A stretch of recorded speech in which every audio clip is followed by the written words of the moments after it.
প্রিয় দর্শক বন্ধুরা, আমি এ পর্যন্ত ৬-৭ বার উমরা করেছি, কিন্তু কোনো সময় এই জান্নাতুল মুআল্লার ভিতরে ঢুকতে পারি নাই। জানিও না কোথায় আছে, কিন্তু শুধু নাম শুনেছি। এই সেই জান্নাতুল মুআল্লা, আজকে স্বচক্ষে দেখতে আসলাম। আল্লাহ পাক আমাদের সকলকে এখানে আসার তৌফিক দান করুক। এখানে কত শত সাহাবা একরাম ঘুমিয়ে আছে।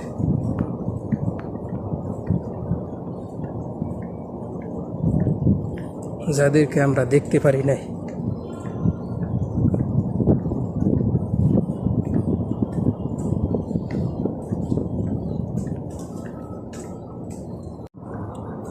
কিন্তু তাদের কবরটি আমরা দেখতে পাচ্ছি।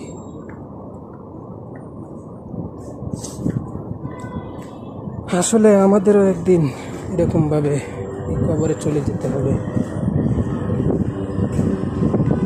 জানি না নেক আমল করতে পারছি কিনা। যত দূর জানি শুধু গুনাহ আর গুনাহ, সাগরের হাবুডুবু খাচ্ছি।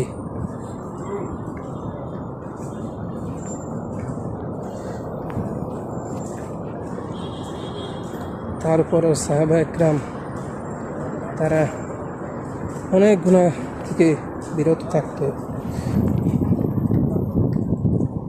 তারপরও সারা জীবন তারা কেঁদে গেছে। কিন্তু আমরা তো এর তুলনায় কিছুই করলাম না। আল্লাহ পাক আমাদের সকলকে সঠিক বুঝ দান করুক। আমিন।